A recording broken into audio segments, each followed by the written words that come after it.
Tenemos un tema que queremos compartir con ustedes hoy, que lo anunciamos un poco en las redes, y es, hablemos del diezmo y la ofrenda.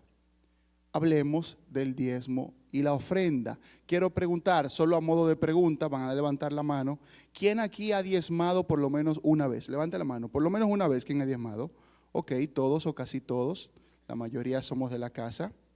Muy bien, a veces hay concepciones o ideas de lo que es el diezmo que pueden variar entre algunas denominaciones. Por ejemplo, hay iglesias evangélicas que no diezman o que no tienen el diezmo como un medio de una parte fundamental de su doctrina, sino que solo ofrendan.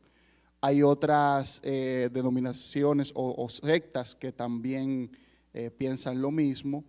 Entonces es importante de vez en cuando ver en la palabra y tener claridad de qué es el diezmo, cuál es su propósito y sobre todo como jóvenes, porque estamos pasando, ustedes muchos están pasando una transición de que no manejan dinero a manejar dinero, de que son mantenidos o sostenidos por sus padres a trabajar, a producir.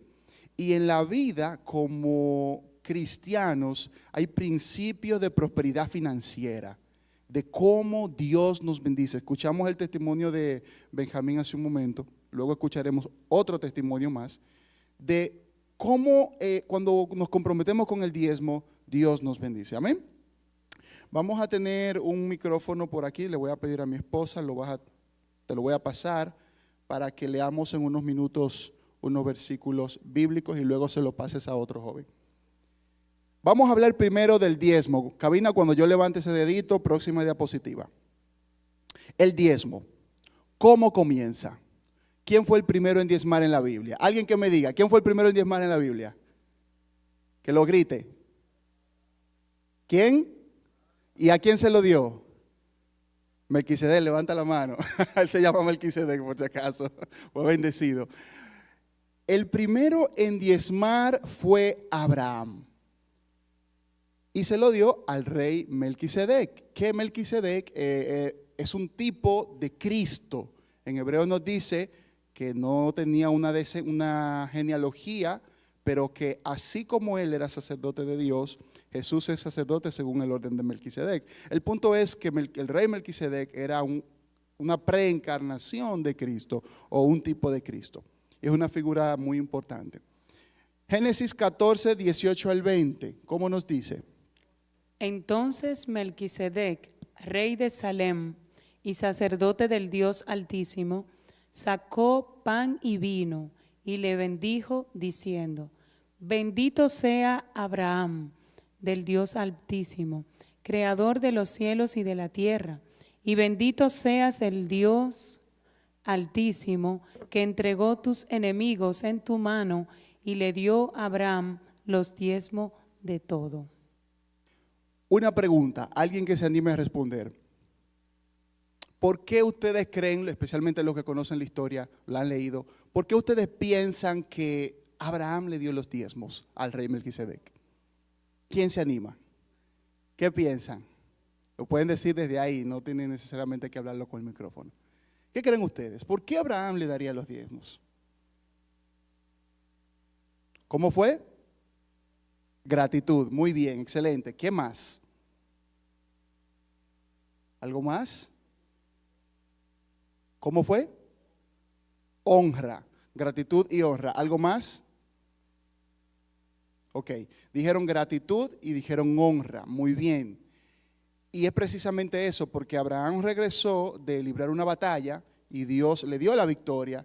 ¿Y a quién él le dio los diezmos? Al sacerdote de Dios, al hombre de Dios en esa ciudad, en ese pueblo, que estaba puesto por el Señor para ayudar al pueblo a que se acercara a Dios. Entonces, desde Abraham vemos ese principio de gratitud y honra. Próxima diapositiva y el próximo personaje que vamos a ver aquí es Jacob. Ese versículo bíblico, ¿quién lo puede leer? Vamos a dárselo a Wilma, si lo puede pasar a Wilma. ¿A ella? Por favor. Amén.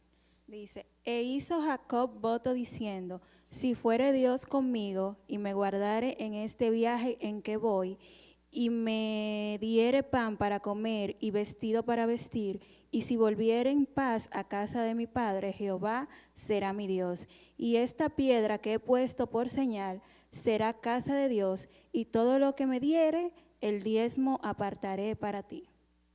Misma pregunta.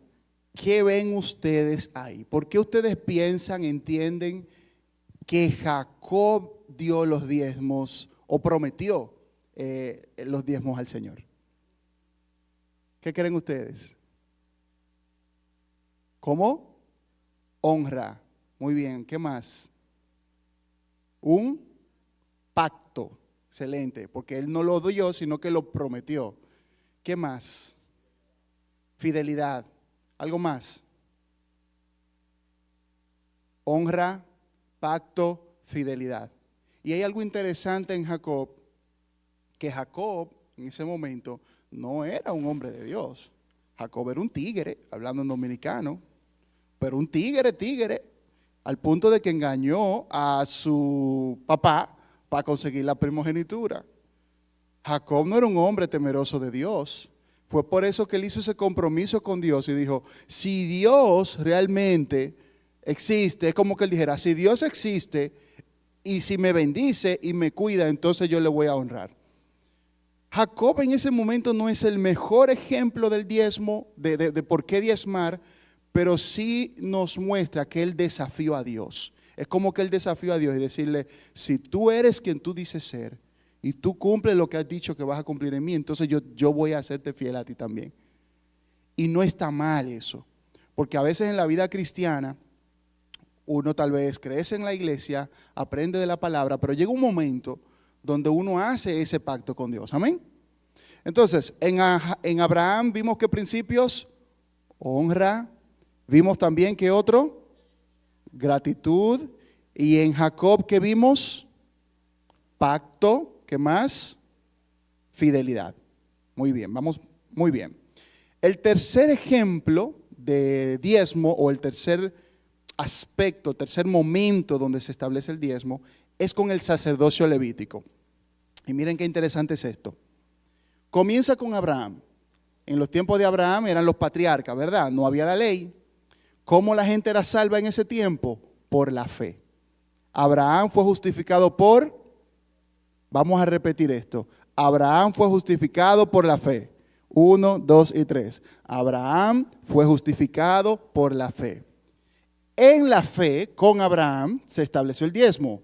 Luego viene la ley con el sacerdocio levítico y ahí se vuelve a confirmar el diezmo. Alguien, por favor, que lea Números 18, 21 y 31.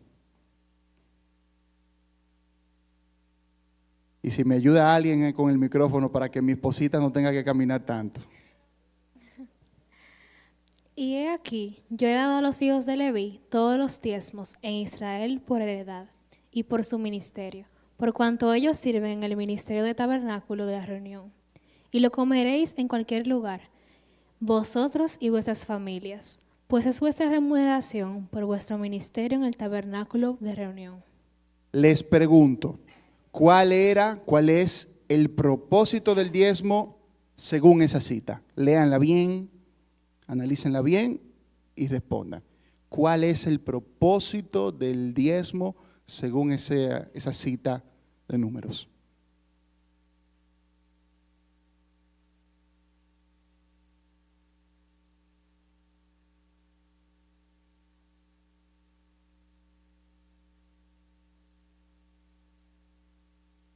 ¿Para qué se daba el diezmo? ¿Para qué se usaba?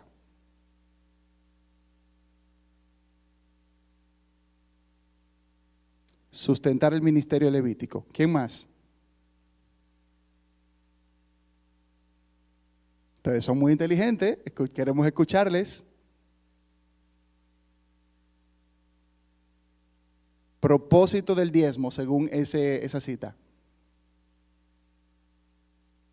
Bueno, básicamente, resumido, sustentar el ministerio de los levitas, el ministerio de los sacerdotes. Ahora, ¿a quién se le daba? Se le daba a los sacerdotes, a los ministros que Dios había establecido ahí. Diferente a Abraham, que fue voluntario, Abraham nadie le dijo que tenía que diezmar, diríamos que fue el Señor que lo inspiró, el Espíritu de Dios que lo guió a eso.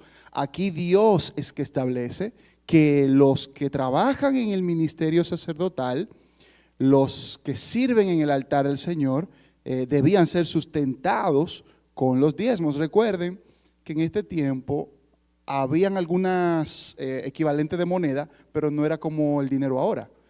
¿Cuáles eran los diezmos que se daban? Pregunto, díganme ustedes. ¿Qué era lo que se daba? Chivo, reses, ¿qué más?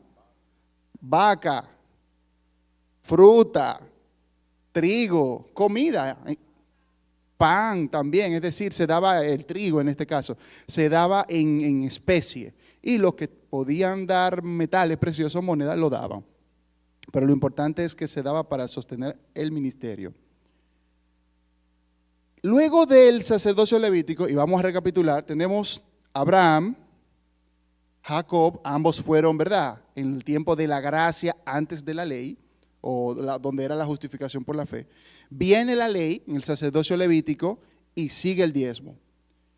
Luego pasó el tiempo, pasaron los años y en el pueblo de Israel ellos fueron a veces fieles y a veces infieles con esto del diezmo. Y hubo un momento de su historia donde Dios lo confrontó muy fuerte, pero muy, muy fuerte, con la fidelidad en los diezmos y ofrendas. Y próxima diapositiva, vamos a ver qué pasó en Malaquías 3, 8 al 10. Alguien por favor que lo lea. Amén. Malaquías 3, 8 al 10. ¿Robará el hombre a Dios? Pues vosotros me habéis robado y dijisteis, ¿en qué te hemos robado? En vuestros diezmos y ofrendas. Malditos sois con maldición, porque vosotros, la nación toda, me habéis robado. Traed todos los diezmos al alfolí, y haya alimento en mi casa. Y probadme ahora en esto, dice Jehová de los ejércitos, si no os abriré las ventanas de los cielos, y derramaré sobre vosotros bendición hasta que sobreabunde. Tengo una pregunta. ¿Eso está vigente para nosotros como iglesia, sí o no?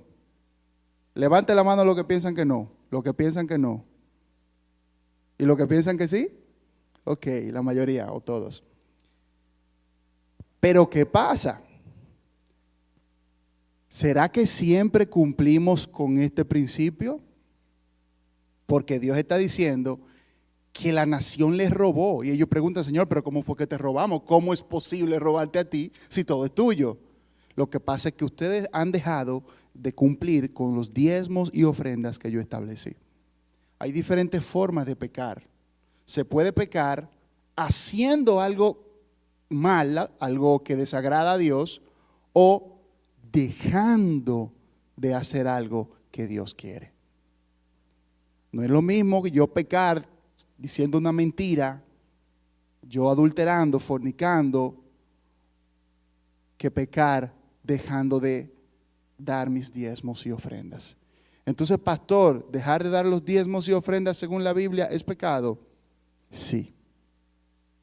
Porque es violar la ley de Dios, lo que Dios ha establecido. ¿Y por qué? Vamos a ver ahora en el Nuevo Testamento cómo Jesús luego lo confirma. Porque el diezmo, aunque lo reciben las personas, no es para las personas, es para Dios. El propósito del diezmo es sustentar a los que trabajan en el ministerio, pero también para que la obra de Dios crezca. Y como todo lo que tenemos no es nuestro, es de Dios, es como devolverle lo que Dios me ha dado. Y cuando diezmamos, apenas le devolvemos al Señor un 10%. Pero el diezmo también es un acto de fe, porque a veces nos ha pasado, a mí me pasó tal vez cuando mucho más jovencito al principio, que uno dice, wow, tengo tanto, pero tengo que pagar esto y esto y esto. Y si diezmo, me voy a quedar sin completar el presupuesto. Y uno dice, bueno, Señor, como que uno quiere negociar con Dios. Señor, yo como que te voy a dar la mitad, o te lo doy en la otra quincena, o te lo doy más para adelante. Y nos puede pasar que eso lo hacemos una vez, luego 2 veces, y de repente dejamos de cumplir con este compromiso al Señor. Y es por eso que viene la maldición financiera, y así como Dios bendice, también Dios maldice, si usted no sabía. Y hay situaciones financieras que Dios la permite porque no cumplimos con esto que está pasando. ¿Sí, Dalí? Procrastinación espiritual, dice Dalí. Ir pasando lo que debemos hacer. Pero no solamente el Antiguo Testamento habla del diezmo. Les pregunto, ¿el Nuevo Testamento habla del diezmo? ¿O lo confirma o lo afirma de alguna manera? ¿Quién cree que no? O mejor dicho, ¿quién cree que sí? Ok. ¿Y quién sabe en qué parte de la Biblia se confirma o se presenta el diezmo? ¿Quién lo puede decir?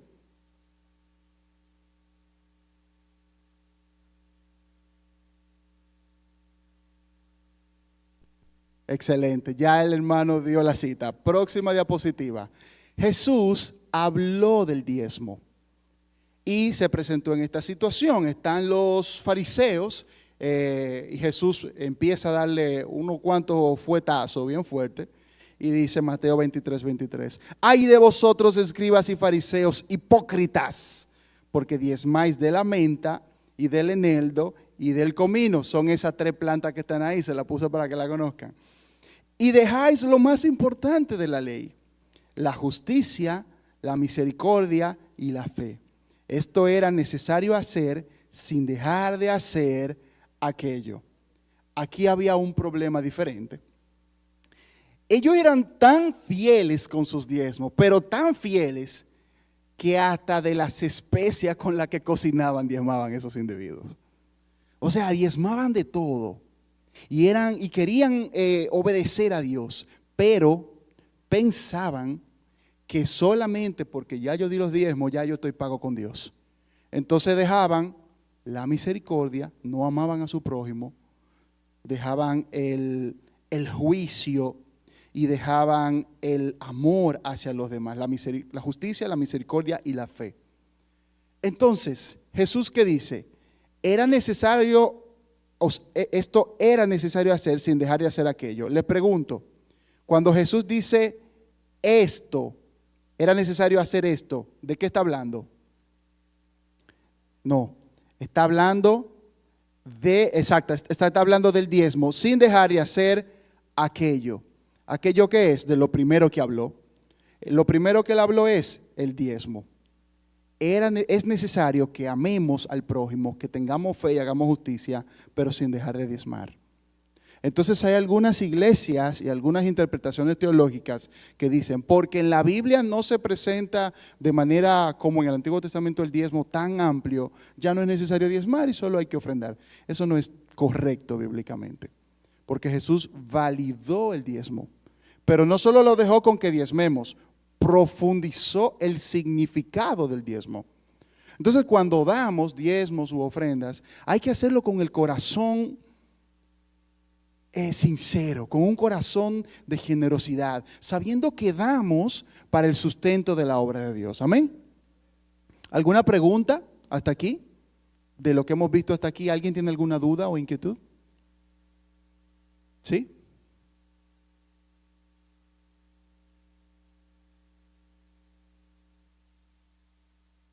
Cuando no se diezma es un pecado por omisión, decía el hermano, justamente lo que decíamos, pecar por dejar de hacer algo. En resumen, próxima diapositiva, hay 4 notas que les puse acá. El diezmo debe darse con actitud de agradecimiento a Dios.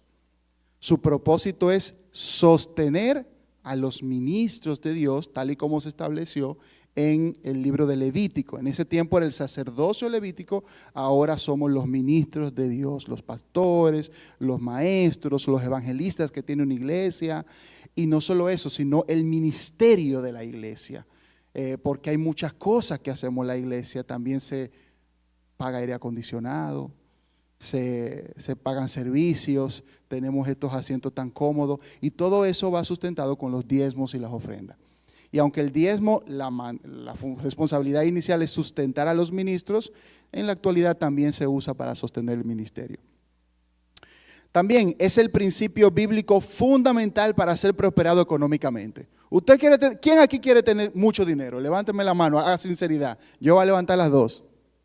Todos queremos tener dinero. ¿Quién quiere ser pobre? Nadie. Nadie quiere ser pobre económicamente. Si usted quiere ser bendecido bíblicamente, lo que hay que hacer es ser fiel en los diezmos y ofrenda. Esto no es como la mal llamada teología de la prosperidad, que es una teología, yo digo, de inversión, porque la gente dice, yo le voy a dar 100 a Dios y Dios me va a dar 200, como si fuera un banco. Es un negocio piramidal que quieren hacer con el Señor. No es así que funciona. Funciona por la fe. Yo doy por fe, por gratitud, y Dios me bendice en su tiempo y en su forma. Amén. Y finalmente vimos que Jesús lo confirmó, el diezmo, y es un mandato para la iglesia. Amén. Vamos a escuchar ahora otro testimonio, también de una de nuestras hermanas, Laura. Puedes venir pasando, nuestra hermana Laura González, si le pueden pasar el micrófono por aquí delante, para que ella nos comparta un testimonio también de cómo en su vida el diezmo fue real, antes y después de diezmar.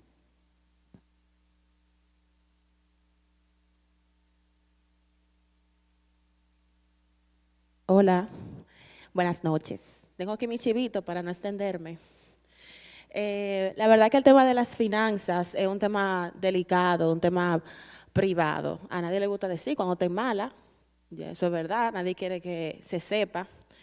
Y debo decir que yo entiendo que la iglesia lo maneja con mucha elegancia, el tema de los diezmos, que promueve que la gente lo haga con conciencia, pero tampoco con una presión que la iglesia tiene que pagar la luz y que no hay diezmo para eso. Pues a inicio de este año yo me acerqué al pastor Abel a confesarle un pecado que yo no le había dicho a nadie, ni siquiera a mi familia.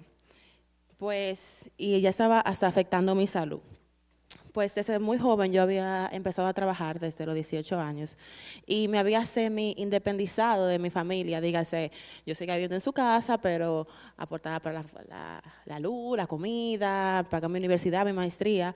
Y cuando se me presentaban situaciones, yo nunca pedía ayuda. O sea, yo veía a mi papá fajado con la salud de mi mamá, con 2 niños en un colegio privado, y como que nunca me atrevía a pedir ayuda y yo resolvía por mí misma. Yo prefería cogerle prestado a un banco antes de yo pedirle a dinero a mi familia. Entonces, sumando esto a un mal manejo, pues llegó un punto donde mis compromisos económicos superaban lo que yo podía pagar. Y aparte de todo eso, yo no estaba diezmando. Y aparte de todo eso, la iglesia había destinado una ofrenda para el ministerio de multimedia. Entonces yo decía, la iglesia me está pagando a mí y yo no estoy diezmando. No, pero yo estoy la hija de Satanás. A mí hay que sacarme de esta iglesia en este momento. Entonces eso me estaba agobiando demasiado. Pues ese día yo me acerqué al pastor Abel, le estaba sincerando el problema, diciéndole que yo nunca había hablado de esto con nadie. Y bueno, él me dio muchas citas bíblicas, pero un mensaje que a mí no se me olvida es que él me dijo, tú tienes que diezmar, lo primero que tú tienes que hacer es diezmar, aunque los números no te den. Y yo, pero no, es que no sume ni reste. Aunque los números no te den, tú lo vas a hacer como un acto de fe. Y tú vas a ver cómo el Señor va a multiplicar. Y así mismo lo hice. Obviamente eso vino con una reorganización financiera, vamos a decirlo así. Y luego de varios meses yo me acerqué al pastor y le dije, pastor, usted no me lo va a creer. O sea, le voy a decir cómo fue, porque a veces uno dice, el Señor obró, pero ¿cómo fue que el Señor obró? O sea, ¿cuáles fueron las herramientas? Yo tengo un trabajo fijo, un trabajo que también trabaja por comisiones, y cuando hay meses buenos, hay meses malos y hay meses muy malos. Entonces, cuando los meses iban malos, me llegaba un trabajo de fotografía, me llegaba con un trabajo de contenido, y de alguna forma yo siempre me podía mantener como al día. Yo no voy a decir que me puedo ir a un crucero por París, pero el punto es estar bien, estar contento, y al final que yo no necesitaba el diezmo, que yo pude cumplir y que ese dinero se multiplicó. Efectivamente, Dios no necesita tu dinero, Él puede hacer la obra sin ti, pero es una responsabilidad del cristiano y también te afecta en tu vida espiritual cuando tú sientes que estás siendo infiel. Y nada, eso es lo que quería compartirles. Amén. Antes de que te vayas, Laura, una preguntita. ¿Cómo tu vida espiritual y tu experiencia con Dios cambió luego de que te comprometiste con el diezmo? Que tú digas, siento que esto en mí cambió, que aprendí esto luego de. Bueno, afectó que uno siempre debe pedir por humildad. Yo siento que eso fue también un proceso de humildad para mí.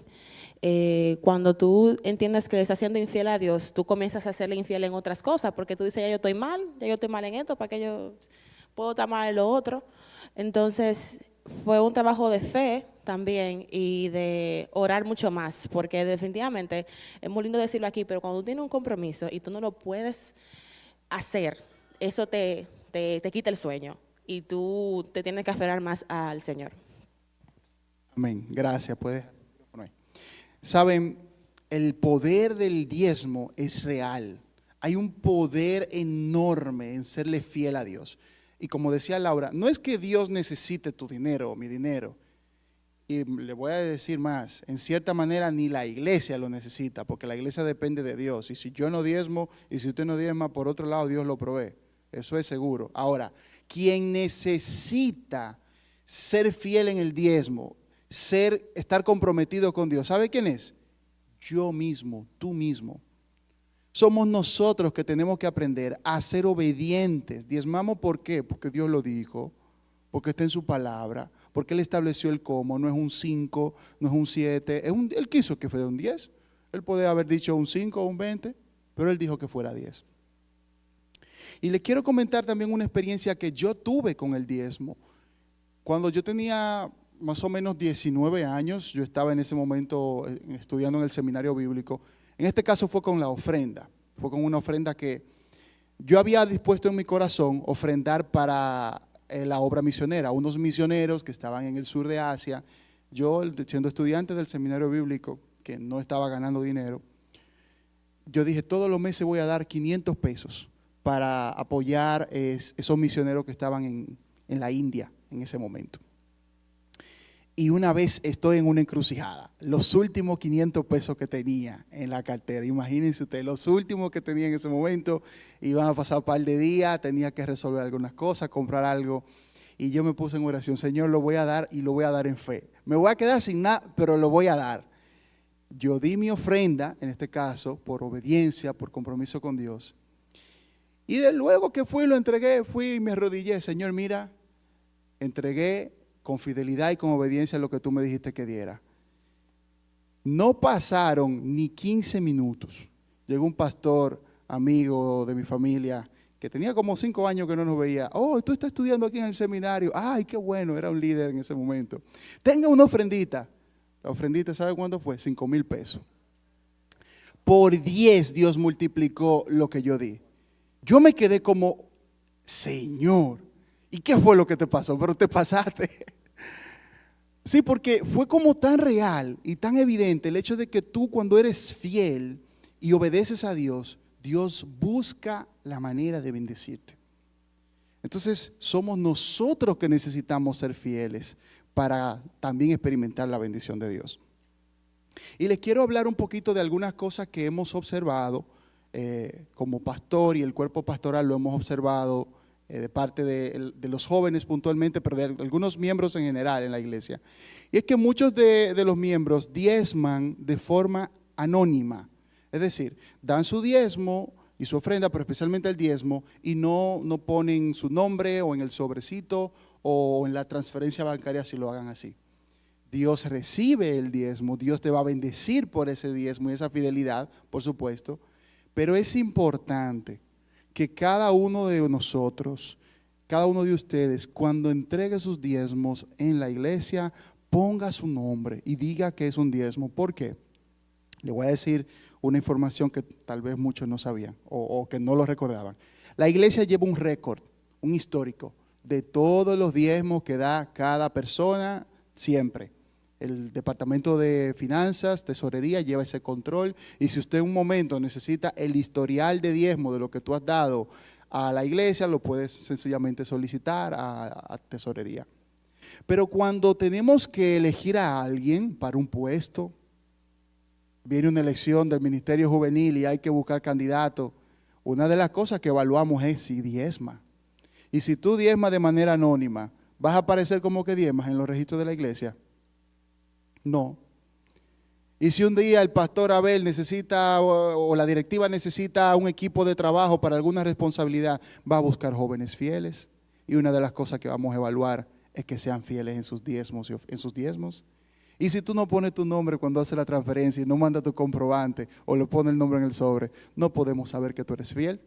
¿Me siguen? O sea, somos fieles, pero no informamos las cosas de manera oportuna. No está mal poner nuestros datos, es para eso, y hay que hacerlo de la manera correcta. Si haces una transferencia, ponga su nombre y diga que es diezmo. Y si lo das en efectivo, en el sobre, pon tu nombre y di que es diezmo. Amén. Eso es muy importante. Y he recibido en algunos momentos los comentarios o las observaciones de finanzas del Departamento de Finanzas. Pastor Abel, hay que recordarle a los jóvenes que diezmen. No estamos viendo suficientes jóvenes diezmar. Y he observado, cuando hablo con algunos de ustedes, que diezman pero no ponen su nombre.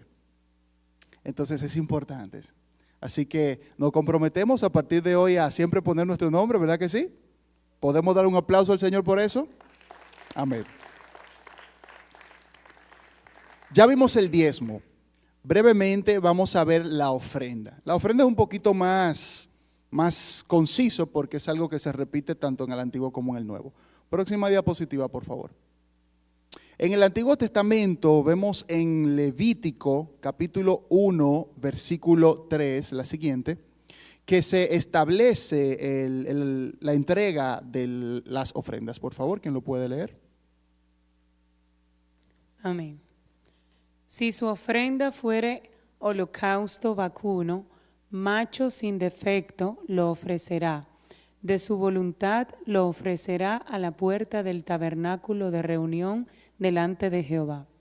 El mismo principio, el manejar moneda o papel moneda, en ese tiempo prácticamente era muy poco, el papel no existía como moneda y lo que existía era el oro, la plata y otras cosas. Y las ofrendas que eran un chivo, una vaca, un cordero, una oveja, productos de la tierra, el trigo, la cebada, ¿verdad? Y diferentes cosas. Y daban la ofrenda también como una manera de gratitud al Señor. ¿Por qué? Porque Dios me ha dado mucho, o me ha dado poco, o me ha dado moderado, y yo quiero darle al Señor. Yo quiero aportar a la obra de Dios.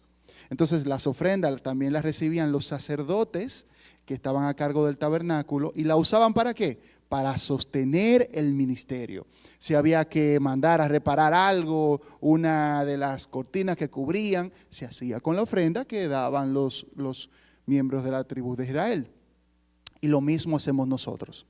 Este templo bonito, estas plantas que vemos, este equipo de sonido que ha costado varios millones, este templo que ha costado varios millones, todo se ha hecho con los diezmos y ofrendas de la iglesia.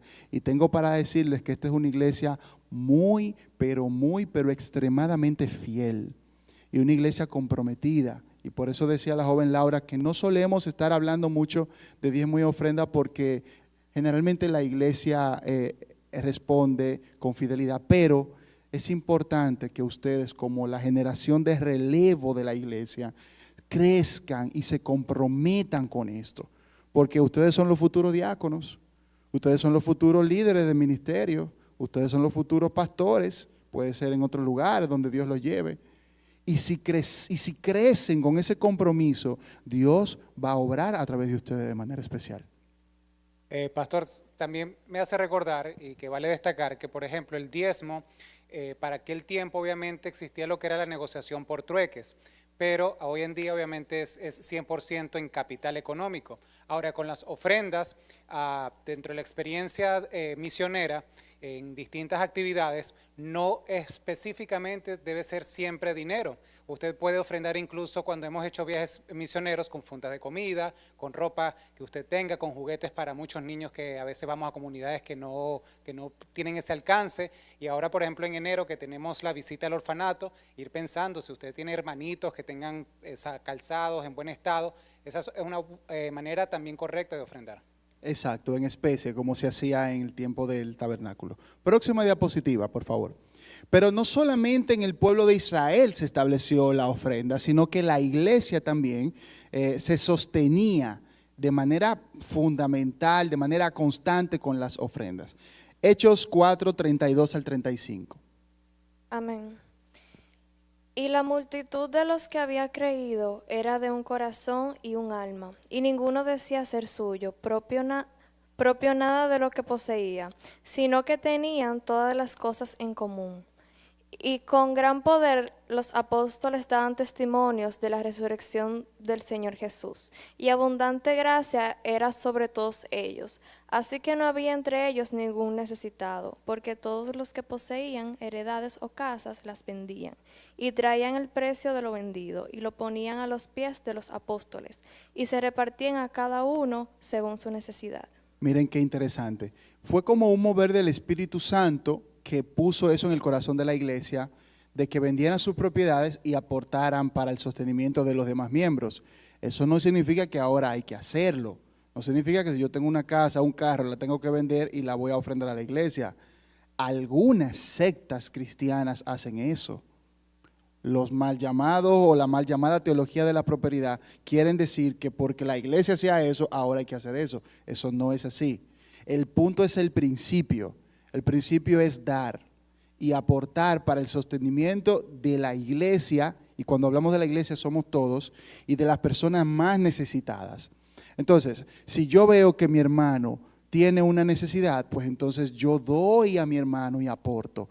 Y más aún, por ejemplo, nuestra iglesia tiene un ministerio que se llama Compasión, que todos los meses se trabaja con compras de comida, también el área de SEAT, de Servicio y Desarrollo. Sacamos, no recuerdo el número, pero son más de 30, 40 compras de comida todos los meses. Constantemente hacemos actividades de servicio y ministerio, y todo se hace con nuestros diezmos y ofrendas. Entonces, cuando aportamos de manera generosa, de manera con conciencia, las ofrendas, Dios también nos bendice. Y por ejemplo, le voy a dar un ejemplo, el ministerio juvenil.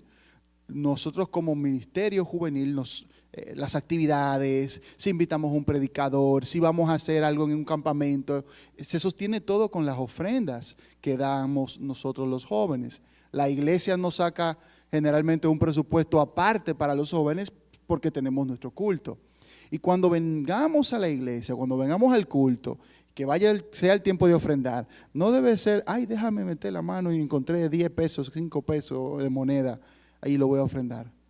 Debe ser una ofrenda que tú vengas desde tu casa, desde tu lugar y digas, yo voy a ofrendar tanto, voy a disponer esto de ofrenda, porque es la manera correcta de ofrendar. Ofrendar con generosidad, ofrendar con compromiso, porque todo lo que damos es para sustentar la obra de Dios. Entonces es también una invitación que se comprometan un poco más con especialmente en las ofrendas, porque a veces ofrendamos, ay, déjame dar 50 pesos, lo que tenga. Yo les animaría a que desafíen a Dios, prueben a Dios, váyanse a Malaquía, sean fieles en sus diezmos y comprometidos en su ofrenda, y digan, Señor, a partir de ahora yo voy a ofrendar tanto toda la semana, y permítanle a Dios que en su tiempo y en su forma, cuando Dios quiera, trabaje con ustedes y les bendiga. No solo porque le vaya a dar económicamente algo, sino porque nosotros crecemos espiritualmente. Y que sepamos que todo lo que ofrendamos como iglesia se destina para un uso que va a bendecir la obra de Dios. Amén. Un aplauso al Señor por eso. Ya como último punto, casi terminando, no solo la iglesia de Jerusalén, la iglesia que nació ofrendaba de manera activa, sino que la práctica del ofrendar siguió en la iglesia del Nuevo Testamento. Próxima, ya la tenemos ahí. 2 Corintios 8, del 1 al 5. Con las iglesias gentiles. Gentiles es decir, todos los que no eran judíos. Asimismo, hermanos, os hacemos saber la gracia de Dios que se ha dado a las iglesias de Macedonia, que en grande prueba de tribulación, la abundancia de su gozo y su profunda pobreza abundaron en riquezas de su generosidad.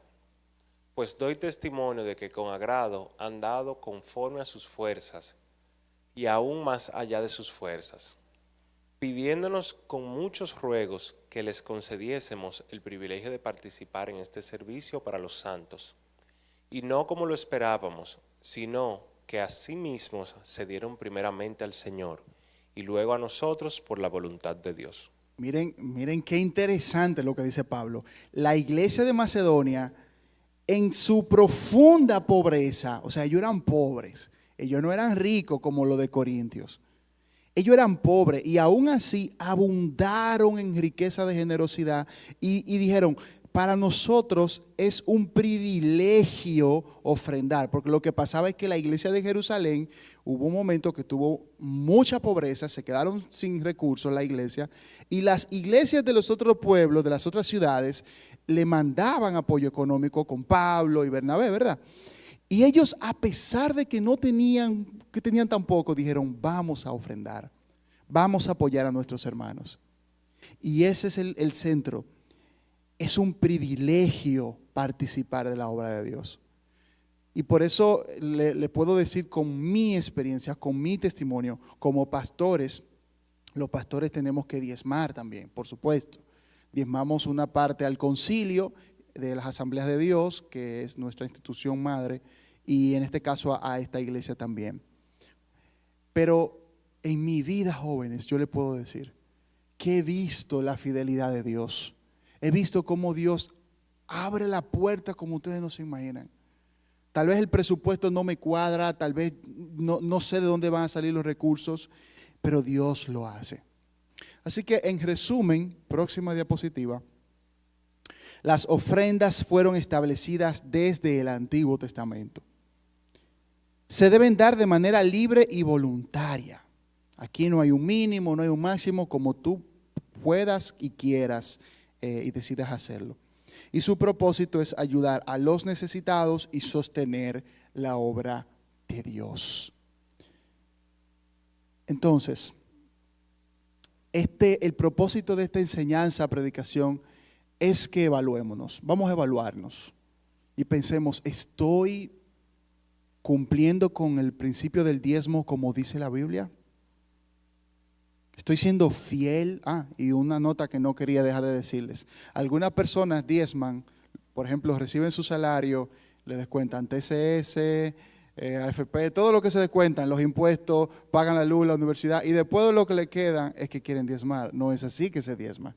Si yo gano 20,000 pesos, sin los descuentos que me hagan, tengo que diezmar de los 20,000 que gano, porque ese es mi ingreso. Ya los descuentos que me hagan, por lo que sea, ya eso es otra cosa. Porque hasta con eso debemos tener cuidado en cómo diezmamos. Y si usted no está seguro, usted dice, bueno, pastor, eso es usted, que ya gana mucho. Tampoco gano mucho. Pero hagan la prueba. Si tú recibes solo 200 pesos al mes, o 500 pesos al mes, si eres adolescente, no trabajas, o ganas lo que sea, compruébalo. Yo te desafío a que tú desafíes a Dios. El Señor te invita a que lo pruebes. Ya escuchamos 2 testimonios ahí de jóvenes que lo experimentaron. Y será grande el testimonio que ustedes van a dar, porque Dios es fiel con los que le honran y le obedecen. Amén. Hemos aprendido en esta noche, ¿verdad que sí? Vamos a orar.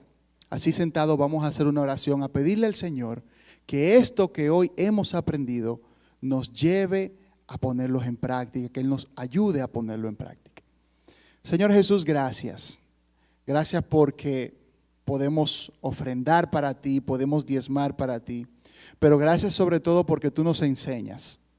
Gracias porque tú nos recuerdas, Padre, que hay que ser fiel, que debemos ser fieles a ti, fieles en los diezmos, fieles en las ofrendas, sobre todo porque todo lo que tenemos es tuyo y tú nos mandas a que demos para ti y para tu obra.